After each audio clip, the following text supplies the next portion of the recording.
Hello అండి. Welcome to Neela's food kitchen. ఈరోజు special పక్కా street style chicken 65 recipe చూపించబోతున్నాను.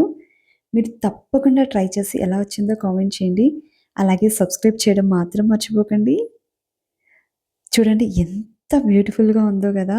ఒక్కటి తినడం మొదలుపెట్టిన వాళ్ళు ఎన్ని తింటారో లెక్కే లేదసలు. దీనికోసం అయితే నేను ఇక్కడ హాఫ్ కేజీ చికెన్ బ్రెస్ట్ తీసుకున్నానండి. ఇలా చిన్న చిన్న పీసెస్‌గా కట్ చేసి ఒక 2, 3 అవర్స్ నేను సాల్ట్ వాటర్‌లో పెట్టి ఉంచేసాను. ఇప్పుడు ఆ వాటర్ అంతా తీసేసి, ఇలా చికెన్‌ని ఇప్పుడు మ్యారినేట్ చేసుకోవాలి.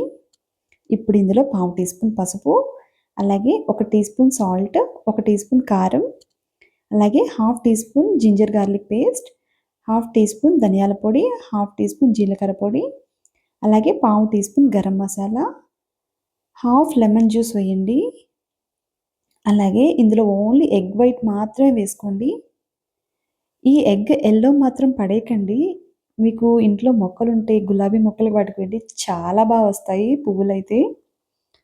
వీటిని మంచిగా మిక్స్ చేసుకోవాలి. ఇప్పుడు మనకి ఒక టీ స్పూన్ మైదా, అలాగే 2 టేబుల్ స్పూన్ల కార్న్ ఫ్లోర్ యాడ్ చేసుకోండి. ఇంతకంటే పిండి ఎక్కువగా వేయొద్దండి. అలాగే కొంచెం పచ్చిమిర్చి, కొంచెం కరివేపాకు వేసి ఒకసారి ముక్కలకి బాగా పట్టేలాగా మసాజ్ చేసుకోవాలి. పిండి కోటింగ్ ఎక్కువైందంటే మాత్రం బాగోదండి టేస్ట్. చూడండి, కోటింగ్ ఇలా ఉంటే సరిపోతుంది. ఇది ఒక అరగంట పాటు పక్కన పెట్టుకోండి. అరగంట తర్వాత నూనె బాగా కాగిన నూనెలో ఫ్లేమ్ అడ్జస్ట్ చేసుకుంటూ ఫ్రై చేసుకోండి. నూనె గాని బాగా వేడెక్కిందంటే మాత్రం మీడియం ఫ్లేమ్‌లో పెట్టుకొని వేయండి. మీరు వేడి నూనెలో వేశారంటే మాత్రం పూర్తిగా పైన మాడిపోతే లోపల అస్సలు ఉడకదు. సో, చూసుకొని జాగ్రత్తగా వేసుకోండి. నేనైతే మీడియం ఫ్లేమ్‌లో ఒక రౌండ్ ఫ్రై చేయడానికి 5-6 మినిట్స్ అయితే పట్టింది. సో, నిదానంగా చూసుకొని ఫ్రై చేసుకోండి. ముక్కలు వేసిన వెంటనే మాత్రం గరిటె పెట్టి కలపొద్దు, పిండంతా ఊడిపోతుంది. చూడండి, ఒక్క నిమిషం తర్వాత నేను గరిటె పెట్టి ఒక్కసారి కలుపుకోవాలి. ఇలా మీడియం ఫ్లేమ్‌లో పెట్టే చేయండి. చూడండి, ఈ రంగొస్తే సరిపోతుంది. లోపల కూడా చక్కగా చికెన్ సాఫ్ట్ అయిపోతుంది.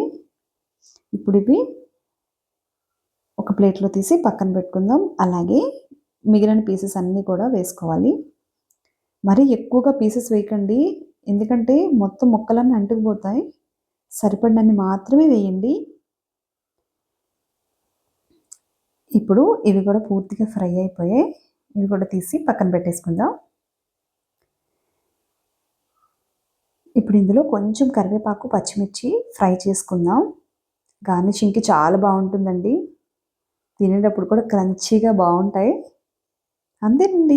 చూడండి, మన చికెన్ 65 అయితే రెడీ అయిపోయింది. ఈ వీడియో గనక మీకు నచ్చినట్లయితే ప్లీజ్ లైక్ చేయండి, షేర్ చేయండి. అలాగే కామెంట్ చేయడం మాత్రం మర్చిపోకండి. వీటిని మంచిగా ఉల్లిపాయ, నిమ్మకాయ పెట్టుకొని తింటే ఎంత బావుంటుందో టేస్ట్ అయితే.